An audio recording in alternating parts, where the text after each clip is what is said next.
جب آپ اپنی روزانہ کی زندگی میں وہی لوگ، وہی آفس، وہی گھر، وہی سڑکیں، وہی بلڈنگز، وہی دوست، وہی کولیگز دیکھتے ہیں جو کل بھی دیکھے تھے، تو انہی میٹیریل تھنگز سے مینٹل تھنگز وجود میں آتی ہیں۔ اس لیے ایسا ہوتا ہے کہ آپ نے جو تھاٹس آج سوچے ہیں ان میں سے اکثر وہ ہیں جو آپ نے کل بھی سوچے تھے، پرسوں بھی سوچے تھے، اس سے گزشتہ دن بھی سوچے تھے۔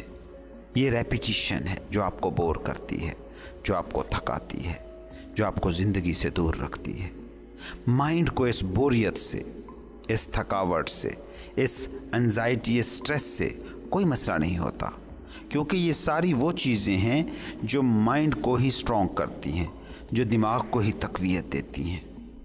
ایک بار مائنڈ کو ملنے والی یہ انرجی، یہ سینس ڈیٹا، حواس کے ذریعے ملنے والی ان معلومات کے تسلسل میں بریک لایا جائے۔